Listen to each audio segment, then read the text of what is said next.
Ilabihang apektado sab sa mga pagtayong sa Manay, Davao Oriental ang mga resort ubang negosyo sa Mati City sa maong probinsya. Atong sayron ang detalye niini sa live report ni John D. Esteban nga manukad sa Caraga, Davao Oriental. John D. Sara ang gikabalak-an sa mga negosyante, labi na mga gagmay nga negosyante nga kung magparayo ng yung aning sitwasyon nga hinay ang negosyo, nakadako ang ilahang lugi. Ang Dahican Beach sa Mati City, Davao Oriental, ilado isip usa sa mga ginadayong surfing spot.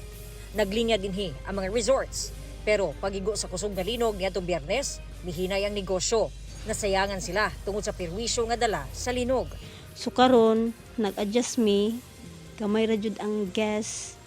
Apektado sab ang paginabuhian sa surf instructor kasi Chito. Pero kahapon ma'am, may turista dito, isa lang pero hindi kagaya nung ano ba.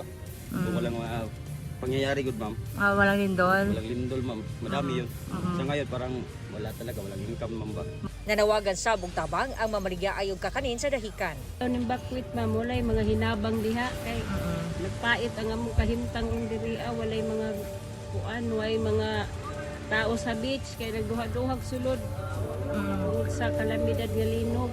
Kini nga hotel nakaangkon og minor damage. Tulo ka adlaw matud pa sila nga wala naka-operate sukad niadtong Biyernes tungod kinahanglan pasutaon ang kalig-on sa Gambalay. Niadtong Martes na sila nakabalik og operate usab. Naado siya lugi ma'am syempre kay among mga staff and then dili man mi ka-accommodate. Ang ilahang gikabalak-an nga kung magpabilin ang ingon aning sitwasyon, magkadako ang lugi labi pa nga gatay og pa ang aftershocks. Sara, padayon sab no ang panawagan sa mga nagubaan, mga apektado tungod sa linog.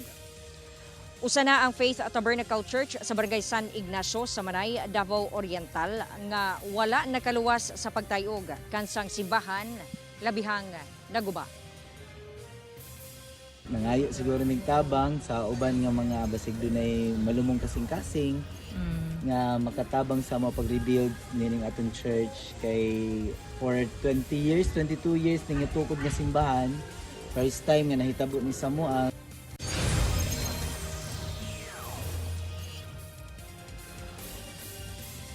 Sara, sa karon ang sa apektadong pamilya sa Manay miabot na sa sobra 14,000 ka mga banay. Sara. Okay, daghang salamat, John D. Esteban.